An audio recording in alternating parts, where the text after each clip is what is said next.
Tadi siapa yang memesan air? Dua wanita ini saling mengejek. Dia merasa kasihan pada pria yang berdiri di sampingnya. Gadis itu panik, karena pria di depannya adalah Presiden Ling Yizhu. Gadis itu bergegas meminta maaf padanya. Ia melihat pemuda itu dikelilingi gadis-gadis cantik. Kilatan mata berubah, jadi ia tak bisa menahan tawa. Halem menyadari bahwa Ling Yizhu sedang melihatnya. Jadi dia merubah raut wajahnya kembali. Maaf, aku kasihan terhadapmu.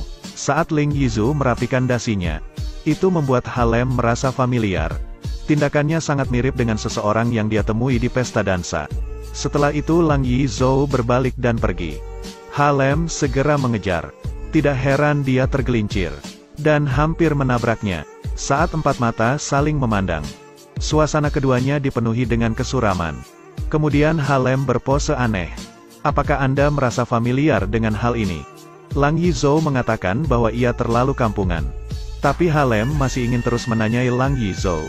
Saat ini dia sudah tak sabar lagi. Lihatlah tanda toilet pria. Apakah kau benar-benar ingin ikut masuk denganku? Karena malu Halem segera pergi. Tapi mereka tidak tahu semua adegan itu terekam oleh kamera yang tersembunyi. Di pagi hari, saat Halem masih tidur, dia dibangunkan oleh sahabatnya. Ternyata kejadian kemarin membuat berita negatif. Jadi dia memutuskan untuk pergi menemui Lang Yizhu.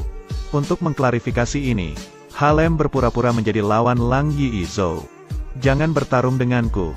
Setelah beberapa saat, Halem baru tahu bahwa Ling Yizhu mengenalinya. Tidak ada jalan lain. Halem harus memohon padanya. Bisakah kamu membantuku? Bisa. Benarkah? Terima kasih banyak. Mari kita bahas lebih lanjut. Lang Yizhu memiliki tim peringkat teratas. Mereka akan memberinya jawaban yang paling tepat. Apa yang kamu butuhkan akan kami persiapkan dengan baik untuk konferensi berita.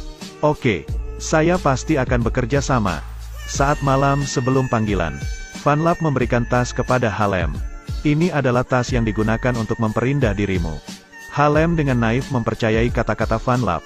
Lalu mereka memakai pakaian couple. Tampil dalam sesi konferensi berita.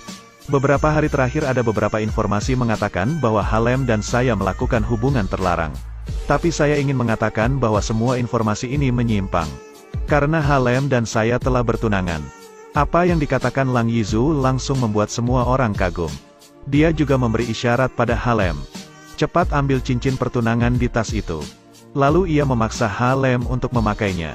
Sejak saat itu, Halem menjadi tunangan Lang Yizhu. Setelah konferensi pers berakhir, Halem bertanya kepada Lang Dichao. Kenapa kau melakukan hal seperti itu? Lang Yizhu mengatakan kepadanya bahwa ini adalah rencana paling sempurna. Karena hanya dengan begitu, dia bisa menghilangkan pengaruh negatif. Halem dengan enggan menerimanya. Baiklah, tapi tidak mungkin baru saja bertunangan. Lalu mengumumkan perpisahan. Siapa bilang kita akan berpisah? Jadi apa yang kamu maksud? Tidak perlu banyak berpikir. Kita bisa menandatangani kontrak di bawah premis untuk kepentingan bersama dan kesetaraan. Dalam jangka waktu kontrak harus memainkan peran sebagai pasangan. Sampai akhir kontrak kebebasan akan diperoleh kembali. Apakah maksudmu kontrak pertunangan? Kamu masih punya waktu untuk berpikir. Jika kamu tidak dapat menerimanya, maka besok kita bisa mengumumkan perpisahan. Setelah beberapa saat, dia menandatangani kontrak pertunangan hari ini. Halem baru saja akan berperan dalam film baru. Kemudian bertemu lagi dengan wanita tersebut. Wanita itu dengan sengaja memberi Halem pelajaran. Lepaskan. Aku menyukainya. Kau merebut seorang pria yang kucintai. Hari ini aku harus memberimu pelajaran. Tolong aku. Pada saat ini dia bertindak terlalu jauh. Namun kru film masih berpikir bahwa dia berakting. Karena sebelumnya, wanita itu telah memberitahu direktur. Sutradara juga memuji akting Halem yang sangat bagus. Jadi meskipun ia terus berteriak untuk meminta bantuan, tetap tidak ada yang menyelamatkannya. Saya telah mengatur semuanya. Sekarang di sini hanya ada kau dan aku. Selamatkan aku. Setelah itu kru film merasa ada yang tidak beres. Dia dengan cepat berlari dan melompat ke sungai. Kemudian dia segera menyelamatkan Halem.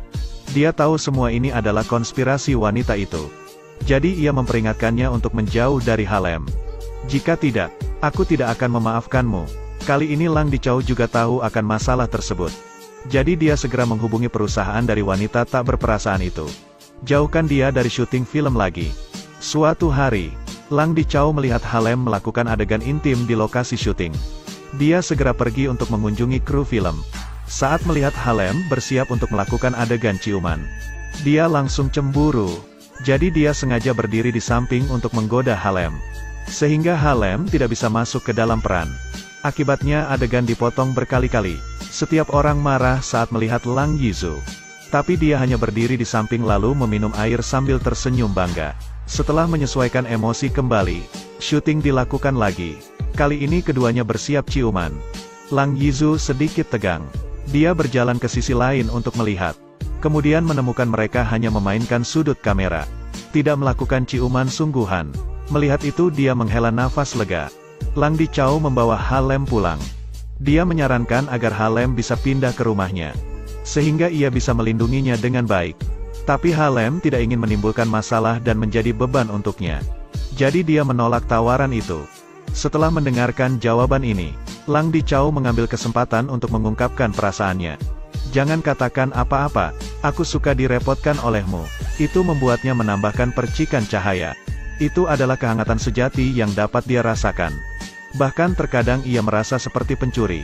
Karena setiap geraknya, seperti mengambil sebagian hatinya. Mendengar Lang Dicau mengatakan itu, hatinya langsung luluh.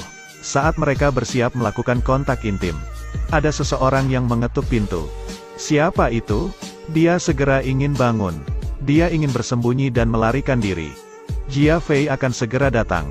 Aku mohon padamu. Aku ingin melarikan diri.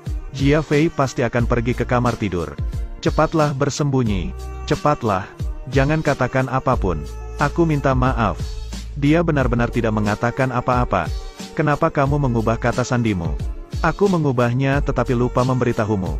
Oh benar. Aku tadi mendengar suara. Itu suaraku. Aku berlatih membaca naskah. Apakah film baru? Apa dialognya? Bantu aku mendapatkan air untuk diminum. Aku kehausan. Aku kehabisan minuman. Kemudian dia segera membawa air minum. Saat ini bel pintu rumah Halem berbunyi lagi. Jia Fei sangat ketakutan. Lalu buru-buru melarikan diri. Orang yang datang adalah Van Lap. Dia mengaku Lang Dicau menyuruhnya datang untuk membawa obat-obatan. Bahkan dia datang untuk mencari Jia Fei. Lalu ia mengundangnya masuk. Setelah duduk di sofa, bel pintu berdering lagi. Kali ini Van Lap tidak sengaja melihat Jia Fei bersembunyi di balik sofa. Dia pun pergi ke belakang sofa untuk bersembunyi dengan Jia Fei. Ia membuka pintu untuk melihat. Ternyata itu adalah aktor yang berperan bersamanya. Dia ingin datang untuk berlatih bersama. Dia juga akan menyuguhkan air teh untuknya.